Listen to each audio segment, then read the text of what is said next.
যে কারোর ব্যাপারে কিছু শুনেই ওই রুমর তোমরা গুজবে কান দিবে না, আগে সত্যতা যাচাই করে নেবে। এটা বর্তমান সময়ের সাথে খুবই প্রযোজ্য। আমরা যদি সোশ্যাল মিডিয়ার দিকে তাকাই, ফেসবুক আমরা খুলতে পারি না, আমরা ইউটিউব খুলতে পারি না, যে কেউ যদি কোনো নারী বা পুরুষের বিরুদ্ধে অপবাদ দেয় আর তার কথার পক্ষে 4 জন সাক্ষী হাজির করতে না পারে, তখন তাকে আশীর্বাদ দিতে হবে। ব্যাপারটা খুব ভয়ঙ্কর।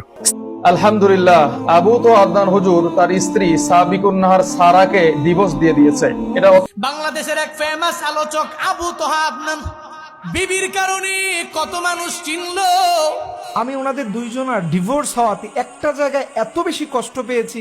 আবু তো আদনান এবং তার দ্বিতীয় স্ত্রী সাবিকুন নাহারের সঙ্গে বিবাহ বিচ্ছেদ হয়ে গেছে। তার স্ত্রী লাইভে এসে তার বিরুদ্ধে পরকীয়ার অভিযোগ করলে যিনি বিমান বালাইয়া রোস্টের সঙ্গে প্রেম প্রীতি করে, এবং তার অভিযোগ ধরে আজকে তাদের ভেতরে ডিভোর্স হয়েছে। আসসালামু আলাইকুম দর্শক, আপনারা হয়তোবা ইতিমধ্যে জেনেছেন আবু তোহা মোহাম্মদ আদনান মুরব্বী আলেমদের পরামর্শে তার স্ত্রী সাবিকুন নাহার সারাকে তালাক দিয়ে দিয়েছে। গত কিছুদিন ধরেই আপনারা জানেন যে আবু তোহা মোহাম্মদ আদনানের বিভিন্ন বিষয় নিয়ে বিতর্ক হচ্ছিল। কঠিন এই বিতর্কের মুখে পড়ে মানসিক যন্ত্রণা সহ্য করতে না পেরে অবশেষে তার স্ত্রীর সাথে বিচ্ছেদ করে ফেললেন। সমাপ্তি হলো দুটি বন্ধনের। দর্শক, আজকের ভিডিওতে আমরা জানবার চেষ্টা করব আবু তোহা মোহাম্মদ আদনানের বিচ্ছেদকে ঘিরে তার দাম্পত্য জীবনে যে কোলাহল সৃষ্টি হয়েছিল সেগুলো নিয়ে আলেমরা কি বলছে, সেগুলো নিয়ে ডক্টর মিজানুর রহমান আজহারী হুজুর মুখ খুলেছে। বিস্তারিত আমরা দেখব। দর্শক, আজকের এই ভিডিওটি সম্পূর্ণ না দেখে দয়া করে কেউ মন্তব্য করবেন না। আজকের এই ভিডিওটি খুবই গুরুত্বপূর্ণ হতে চলেছে, তাই ভিডিওটি কেউ স্কিপ করবেন না। তো দর্শক, চলুন বিস্তারিত দেখে আসি। আমি ওনাদের দুইজনের ডিভোর্স হওয়াতে একটা জায়গায় এত বেশি কষ্ট পেয়েছি যে ওনাদের ঘরে দুইটা ছোট বাচ্চা আছে। তো দিন শেষে এই বাচ্চা দুইটা কিন্তু মাও হারিয়েছে, তাদের বাবাও হারিয়েছে। আবু তোহা আদনান নিজ সঙ্গ দোষে তার স্ত্রী সাবিকুন নাহারকে আজকে তিনি তালাক দিয়েছেন। এই নিউজটা দেখার পর আমি ভাবলাম নিশ্চয়ই এই তালাক হওয়ার পিছনে তৃতীয় পক্ষ কেউ না কেউ ছিল। আর না হলে দেখেন, আবু তো আদনানের জীবনের সবচেয়ে কঠিন সময় ছিল ওই গুমের সময়গুলো। সেই সময় এই স্ত্রী সাবিকুন নাহার যেইভাবে পুরো বাংলাদেশকে চ্যালেঞ্জ করে বসেছিলেন, হয়তো তাকে আমার কাছে ফিরিয়ে দেন, আর না হলে সে যেখানে আছে আমাকে তার কাছে পৌঁছে দেন। এই কথাটা প্রত্যেকটা মানুষের অন্তরকে ছুঁয়ে গিয়েছিল। দেখেন দুনিয়ার কি সিস্টেম, এরকম একজন নারী দিন শেষে তাকে আজকে তালাক নামায় সই করতে হয়েছে। আমি ওনাদের দুইজনের ডিভোর্স হওয়াতে একটা জায়গায় এত বেশি কষ্ট পেয়েছি যে ওনাদের ঘরে দুইটা ছোট বাচ্চা আছে। তো দেখেন, আবু তো আদনান সেও অনেক জ্ঞানী মানুষ, তার স্ত্রীও কম নয়। ওনারা দুইজনই অনেক জ্ঞান রাখেন। দিন শেষে এই জ্ঞানগুলো বাচ্চাদের কল্যাণে আসছে বলে আমার কাছে মনে হয় না। যত যাই বলেন, আজকে আদনান সাহেব ভালো থাকবে, তার স্ত্রী সাবিকুন নাহার হয়তো ভালো থাকবে। দিন শেষে এই বাচ্চা দুইটা কিন্তু মাও হারিয়েছে, তাদের বাবাও হারিয়েছে। তাদের স্থায়ী কোনো জায়গা হবে না সেই মায়ের ভালোবাসা, বাবার স্নেহ মমতা দিয়ে বাবার স্নেহ পেয়ে বড় হবে, এরকম সুযোগ কিন্তু জীবনে আর আসবে না। আপনারা হয়তো অনেকে অনেক কিছু বলবেন। দেখেন, আমার ব্যক্তিগতভাবে সবচেয়ে কষ্টের জায়গা হচ্ছে এই বাচ্চাগুলোকে নিয়ে। একটা বাবা মা তাদের আলাদা হয়ে গেলে সবচেয়ে কষ্টে থাকে এই সন্তানগুলো। এটাই রিয়েলিটি, এটাই বাস্তব। আমি আদনান সাহেব আপনাকে এবং আপনার স্ত্রীকে বলি যে আপনাদের দুইজনকে চিনতে আপনাদের দুইটা বাচ্চার পরবর্তী সময় প্রয়োজন হয়েছে। আপনারা বুঝতে পারেননি যে একটা সময় আপনাদের সাথে থাকা যাবে না। বিশ্বাস করেন, আমি এটা চাইনি। আমি ভাবছিলাম হয়তো মিলে যাবে। আদনানের পক্ষ থেকেও তৃতীয় পক্ষ কেউ থাকলে এটাও মিউচুয়াল হবে, এই মেয়ের পক্ষ থেকে কেউ থাকলে সেটাও মিউচুয়াল হবে, এটা সমাধান হবে। কিন্তু দিন শেষে সেটা হলো না। খুব খারাপ লাগতেছে। বিশ্বাস করেন, এটা ব্যক্তিগতভাবে নিজের কাছে যখন রিয়ালাইজ করি, এটা মারাত্মকভাবে কষ্ট দেয়। এর জন্য আমি আপনাদেরকে একটা কথা বলি, কখনো সন্তান নিয়ে ডিভোর্স দিতে যায়েন না। এটা অনুরোধ করে বলি, সন্তান হয়ে গেলে এই কাজের দিকে যায়েন না, আল্লাহর রাস্তে বলি। কারণ পৃথিবীতে ওই বাচ্চাগুলোর মতো অসহায় এই আল্লাহর জমিনে কেউ থাকে না, কেউ হয় না। কারণ বাবা মার চাইতে আপন, বাবা মার চাইতে মমতাশীল পৃথিবীতে কেউ হতে পারে না। যদিও কথাগুলো আমি যখন বলছিলাম আমার ভিতর থেকে খুব, বিশ্বাস করেন, মনটা ভেঙে যাচ্ছিল, সহ্য হচ্ছিল না নিজের কাছে। আল্লাহ, তোমার কাছে দোয়া করি, হে রব, পৃথিবীতে তোমার সবচাইতে অপছন্দনীয় বান্দার জীবনের জন্য এরকম একটা কঠিন সময় না আসে। আল্লাহ তাআলা আমাদের সবাইকে এই জাতীয় হারাম জায়গা থেকে আল্লাহ তাআলা হেফাজত করে সবর নাম। বাংলাদেশের এক ফেমাস আলোচক আবু তোহা আদনান বিবির কারণে কত মানুষ চিনলো। একটা সময় মানুষ ওনারে চিনতো না, বিবির কারণে চিনলো। আবার এখন তো বিবির কারণে কেমন জানি হয়ে গেল পুরো দেশের মধ্যেই সম্মান হানি হানি এমন একটা হালাত। যে যুবকেরা আবু তোহা আদনান সাহেবের দিল দিয়া মোহাব্বত করে, লক্ষ লক্ষ যুবকেরা ওনার বয়ান শোনার জন্য ভিড় জমায়, জ্ঞান বীর জমায়, ওনার কথাগুলো চুম্বক চুম্বক কথা, সুন্দর সুন্দর কথাগুলো মানুষের শোনায়। এই উনি যে উঠল বউয়ের কারণে উঠল, এখন আবার বউ তার নামে বিভিন্ন বদনাম ছড়াইতে লাগলো। এখন তো এই বউয়ের কারণে আবার ডেবে গেল, নিচে নেমে গেল। আমি কি বুঝাইতে চাই, এরা কে সঠিক কে ব্যাঠিক বিন্দু মাত্র পরিমাণ আমি জানিও না, আমি বুঝিও না। এই ব্যাপারে আপনাদের সামনেও বলার কোনো মাকসাদ আমার না। মনে রাখবেন, বউটা ঘরের বউ, ঘরের মধ্যে থাকবে। আপনি বউরে বলবেন, ও সুন্দরী বউ আমার, তুমি আমার ঘরে যত সুন্দর করে মেকআপ নিয়ে আসছি, তুমি সুন্দর করে সেজে গুজে আমার সামনে আসবা। এই বউ ফেসবুক চালাবে কেন? এত লায়ে তারে আমি কেন দিয়ে আমার মাথার মধ্যে উঠাবো? মনে রাখবেন, নারী তো এমন জিনিস, নবীজি বলছেন এটারে এমন ভাবে করবা, বেশি জোরে চাপ দিও না, ভেঙে যাবে। আবার এত নরম বানাও না, তোমার ঘাড়ের মধ্যে উঠবে। মধ্যম পন্থা অবলম্বন করে নাও। বউ যদি ঠিক হয়, তাহলে ঘরও ঠিক হয়ে যাবে। যার ঘরে বউ ঠিক নয়, চৌকাট যদি ঠিক না থাকে, ঘর জীবনে ঠিক হতে পারে না, ঠিক কিনা?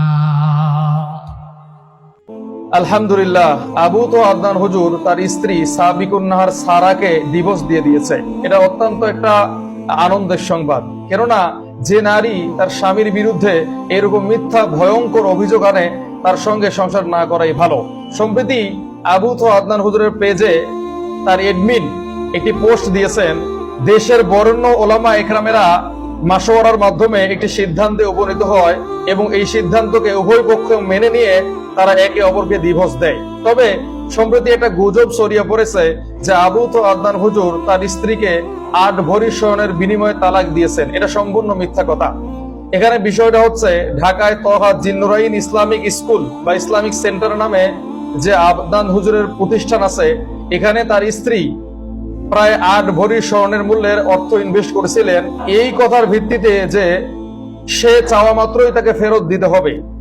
এই জন্য 8 ভরি স্বর্ণ অথবা 8 ভরি স্বর্ণের মূল্যের অর্থ তাকে প্রদান করা হচ্ছে।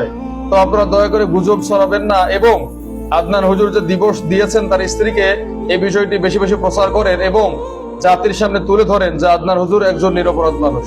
কারোর ব্যাপারে কিছু শুনেই ওই রুমর তোমরা গুজবে কান দিবে না, আগে সত্যতা যাচাই করে নেবে। আর কারোর ব্যাপারে কোন একটা পাপের কথা, মন্দ কথা শুনলে আমাদের কেন এত ইন্টারেস্ট থাকবে? যে ব্যাপারে আমার কোনো, ইটস নট মাই বিজনেস, এখানে আমার কোনো সম্পৃক্ততা নেই। আল্লাহ তাআলা জানেন কোনটা সঠিক, এটা আল্লাহ তাআলা জানেন, তোমরা জানো না। ফেসবুক আমরা খুলতে পারি না, আমরা ইউটিউব খুলতে পারি না। 4 জন মিলে দেখেছে যে 2 জন নারী পুরুষ এক ঘরের ভিতরে ঢুকেছে, না কিছুই প্রমাণিত হয় না। দেখেছেন যে তারা নেকেড হয়েছে, না কিছু প্রমাণিত হয় না। আরো কিছু দেখেছেন, প্রমাণিত হয় না। ইসলাম বলে একটা সুরমাদানি থেকে সুরমাদানির ভেতরে ঢুকিয়ে সুরমা নেওয়া হচ্ছে, ইন এন্ড আউট করা হচ্ছে সুরমাদানি থেকে। এরকম প্রত্যক্ষদর্শী যদি 4 জন পাওয়া যায় এবং তারা যদি কোর্টে এসে সাক্ষী দেয়, তাদের আলাদা আলাদা উইটনেস নেওয়া হয়, প্রত্যেকের কথা যদি মিলে তাহলে শাস্তি দেওয়া হবে। আর তা না হলে তাদের প্রত্যেককে 80 বেত দেওয়া হবে। আপনি চাইলেই কারো ব্যাপারে এরকম অপবাদ ছড়াতে পারেন না। সত্যিও যদি কেউ ব্যভিচারে লিপ্ত হয় আর 4 জন সাক্ষী পাওয়া না যায়, ইসলামী রাষ্ট্র কিন্তু তাদেরকে শাস্তি দিবে না, কারণ এটা অনেক বড় একটা পানিশমেন্ট। প্রিয় ভাই এবং বোনেরা, এই পর্যায়ে এসে আমরা জানলাম, অপবাদ যদি দেয় কেউ, 4 জন সাক্ষী হাজির যদি করতে না পারে, তার পিঠে 80 বেত দেওয়া হবে। রাসূলুল্লাহ সাল্লাল্লাহু আলাইহি ওয়াসাল্লামের সময়কালে এক সাহাবী, ওনার নাম হচ্ছে হিলাল ইবনে উমাইয়া, উনি একবার দেখলেন যে ওনার স্ত্রীর সাথে আরেকজন পরপুরুষ ব্যভিচার করছে। তো এই অবস্থায় একজন স্বামী, গায়রাত সম্পন্ন স্বামী, যার আত্মসম্মান বোধ আছে, সে যদি তার স্ত্রীকে অন্য পুরুষের সাথে মেলামেশা করতে দেখে একেবারে ঘনিষ্ঠ ভাবে, তখন তো সে আরো 3 জন সাক্ষী খুঁজতে যাবে না, অন্য কাউকে তো সে এটা দেখাবে না। এটাই তো স্বাভাবিক। তিনি অত্যন্ত মর্মাহত হলেন। রাসূল সাল্লাল্লাহু আলাইহি ওয়াসাল্লামের কাছে যেয়ে বলেন, ইয়া রাসূলুল্লাহ, আশেপাশে অনেক সাহাবারাও ছিল, ইয়া রাসূলুল্লাহ, আমি আমার স্ত্রীকে দেখেছি আরেক পুরুষের সাথে ব্যভিচার করতে, আপনি এটার বিচার করেন। রাসূল সাল্লাল্লাহু আলাইহি ওয়াসাল্লাম বললেন, না, বিচার তো করবো না, বরং তুমি 3 জন সাক্ষী নিয়ে আসো, তো তুমি সহ 4 জন হতে হবে, তখন বিচার করবো। উনি বললেন, ইয়া রাসূলুল্লাহ, আমি আমার স্ত্রীকে ব্যভিচারে লিপ্ত অবস্থায় দেখে আরো 3 জনকে ডেকে আনবো? রাসূল সাল্লাল্লাহু আলাইহি ওয়াসাল্লাম বললেন, আমার তো কিছু করার নেই হেলাল, কারণ আল্লাহ তাআলা আয়াত তাই নাযিল করেছেন, আল বাইগিনা, হয় উইটনেস আনবে, দলিল আনবে, ওয়া ইল্লা হাদ্দুন ফি যহরিক, অথবা তোমার পিঠে 80 বেত দেওয়া হবে। তার স্ত্রীকে জিজ্ঞেস করার হলো, তুমি কি করেছো? সে বলল, না, আমি করিনি। রাসূল সাল্লাল্লাহু আলাইহি ওয়াসাল্লাম বললেন, আল বাইগিনা ওয়া ইল্লা হাদ্দুন ফি যহরিক, হয় দলিল নয় তোমাকে 80 বেত। তিনি কেঁদে কেঁদে বললেন, ইয়া রাসূলুল্লাহ, এটা জেনে রাখেন, আমি আল্লাহর কসম করে বলছি, আমি সত্যবাদী, আমি সত্য বলছি, এবং এই 80 বেত আমার পিঠে দেয়া লাগবে না, এর আগে নিশ্চয়ই আল্লাহ তাআলা আমাকে বাঁচাবেন। সুবহানাল্লাহ বিহামদি। এরপর পরে আল্লাহ তাআলা লিআনের আয়াত নাজিল করলেন। আল্লাহ তাআলা তিনি লিআনের আয়াত নাজিল করে দিলেন। লিআন হচ্ছে শুধু স্বামী স্ত্রীর সাথে সম্পৃক্ত। স্ত্রী যদি দেখে স্বামী অপকর্ম করছে, স্বামী যদি দেখে স্ত্রী অপকর্ম করছে, তারা তার অন্য সাক্ষী নিয়ে সেগুলো দেখাবেন, এটা তো লজ্জাকর বিষয়। তো সেক্ষেত্রে তারা ইসলামিক কোর্টের কাছে গেলে ইসলামিক কোর্ট তাদেরকে জিজ্ঞেস করবে যেটা করেছো কিনা। তারা যদি অস্বীকার করে তখন যে বাদী ছিল তাকে বলবে 4 বার তুমি একাই সাক্ষী দাও, তোমার আর 4 জন লাগবে না। সে 4 বার সাক্ষী দিবে, 5ম বারে বলবে আমি মিথ্যাবাদী হলে আমার উপর আল্লাহর লানত। স্ত্রীকেও তাই বলা হবে, 4 বার সাক্ষী দাও যে আমি পাপ কাজ করিনি, আমি মিথ্যাবাদী হলে আমার উপর লানত। এইভাবে লিআন মানে একে অপরকে লানত করবে এবং ইসলামিক কোর্ট তাদের এই বিবাহ সম্পর্ককে সেপারেট করে দিবে। তাহলে যদি স্বামী স্ত্রী হয় সেক্ষেত্রে আল্লাহ তাআলা স্পেশাল একটি বিধান এখানে নাজিল করলেন। তো এই আয়াত নাজিলের মধ্য দিয়ে হিলাল ইবনে উমাইয়া রাদিয়াল্লাহু তাআলা আনহুর পিঠ কিন্তু বেঁচে গেল, ওনাকে আর আশীর্বাদ দেয়া হলো না, তাদেরকে সেপারেট করে দেয়া হলো। এবং ওই মহিলা গর্ভবতী ছিল, রাসূল সাল্লাল্লাহু আলাইহি ওয়াসাল্লাম বললেন দেখো তো এই বাচ্চা যদি এমন হয় তাহলে এটা হেলালের, না হলে অন্য কারো। দেখা গেল যে না, রাসূল সাল্লাল্লাহু আলাইহি ওয়াসাল্লাম যেই সিম্বল বলেছেন তাতে করে বোঝা যাচ্ছে যে এটা হেলাল রাদিয়াল্লাহু তাআলা আনহার বাচ্চা ছিল না, নারী আসলে ব্যভিচারিণী ছিল। রাসূল সাল্লাল্লাহু আলাইহি ওয়াসাল্লাম বললেন যে যদি কোরআনের আয়াত নাজিল না হতো তাহলে সত্যি আমি খুব মর্মন্তুদ শাস্তি নারীকে দিতাম। এই ব্যাপারগুলো খুব চমৎকার ভাবে কয়েকটি আয়াতে আল্লাহ তাআলা বলছেন, আমি আপনাদেরকে শোনাচ্ছি। আল্লাহ তাআলা বলছেন ওয়াল্লাযীনা ইয়ারমুনা আজওয়াজাহুম ওয়া লাম ইয়াকুল লাহুম শুহাদা, কেউ যদি তাদের স্ত্রীদের ব্যাপারে অপবাদ দেয় ব্যভিচারের কিন্তু সাক্ষী না থাকে, ইল্লা আনফুসুহুম, তারা নিজেরা ছাড়া, ফাশাহাদাতু আহাদিহিম আরবাউ শাহাদাতিন বিল্লাহ, তখন তাদের একজনের সাক্ষী 4 জনের সাক্ষীর স্থলাভিষিক্ত হবে এবং সে বলবে যে ইন্নাহু লামিনাস সাদিকিন, 4 বার সাক্ষী দিয়ে বলবে যে আল্লাহর শপথ আমি সত্য বলছি, আমি দেখেছি। ওয়াল খামিসাতু আন্না লা'নাতুল্লাহি আলাইহি ইন কানা মিনাল কাযিবিন, 5ম বার বলবে আমি মিথ্যাবাদী হলে আল্লাহর লানত আমার উপর। ওয়া ইয়াদরাউ আনহাল আযাবা আন তাশহাদা আরবা'a শাহাদাতিন বিল্লাহ, এরপর তার স্ত্রী সাক্ষী দিবে 4 বার যে না আমি এই পাপ কাজ করিনি, ফলে স্ত্রীও শাস্তি থেকে বেঁচে যাবে, যেহেতু কেউ স্বীকার করছে না। ইসলামিক কোর্ট তাদের সেপারেশন ছাড়ার কোনো সুযোগ এখানে নেই। আরবা'a শাহাদাতিন বিল্লাহি ইন্নাহু লামিনাস সাদিকিন লামিনাল কাযিবিন, সে বলবে আমার স্বামী মিথ্যা বলেছে। ওয়াল খামিসাতু আন্না গাদাবাল্লাহি আলাইহা ইন কানা মিনাস সাদিকিন, 5ম বার বলবে আমি যদি মিথ্যাবাদী হই তাহলে আল্লাহর গজব আমার উপর। এইভাবে সেপারেট করে দেয়া হবে। এরপর আল্লাহ তাআলা বলছেন ওয়ালাউলা ফাদলুল্লাহি আলাইকুম ওয়া রাহমাতুহু, আল্লাহর দয়া এবং অনুগ্রহ যদি তোমাদের উপর না থাকতো তাহলে তোমরা অচিরেই ধ্বংস হয়ে যেতে। ওয়া আন্নাল্লাহা তাওয়াবুন হাকিম, এবং নিশ্চয় আল্লাহ তাআলা তওবা কবুলকারী এবং তিনি প্রজ্ঞাময়। ইফকের ঘটনা বর্ণনা করা হয়েছে, খুবই ইন্টারেস্টিং ঘটনা। সহিহ বুখারীতে এসেছে যেখানে আম্মাজান আয়েশা রাদিয়াল্লাহু তাআলা আনহাকে অপবাদ দেওয়া হয়েছিল এবং আমরা বলেছি যে এই সূরাতুন নূরের 11 থেকে 26 আয়াত পর্যন্ত এই দীর্ঘ 15টি আয়াতে আম্মাজান আয়েশা রাদিয়াল্লাহু তাআলা আনহার ব্যাপারে যে ফলস রুমার্স ছড়ানো হয়েছে, স্বয়ং আল্লাহ তাআলা আকাশ থেকে কোরআনের আয়াত নাজিল করে আম্মাজান আয়েশা যে পবিত্র ছিলেন সেটার প্রমাণ করেছেন। সুবহানাল্লাহি ওয়া বিহামদি। এবং আম্মাজান আয়েশা রাদিয়াল্লাহু তাআলা আনহা আজীবন শুকরিয়া করতেন যে আল্লাহ তাআলা আমার পবিত্রতা নিজে বর্ণনা করেছেন, এবং তিনি গর্ববোধ করতেন, খুব ভালো ফিল করতেন যে কিয়ামত পর্যন্ত আমার প্রসঙ্গে নাজিল করা আয়াতগুলো এই মুসলিম উম্মাহ তারাবিতে তেলাওয়াত করবে, জামাতের নামাজে তেলাওয়াত করবে, হাফেজ সাহেবরা মুখস্থ করবে, আজীবন ওনার স্মরণ বেঁচে থাকবে। আল্লাহু আকবার। আবু তো আদনান এবং তার দ্বিতীয় স্ত্রী সাবিকুন নাহারের সঙ্গে বিবাহ বিচ্ছেদ হয়ে গেছে, একেবারে খুলাসা হয়ে গেছে।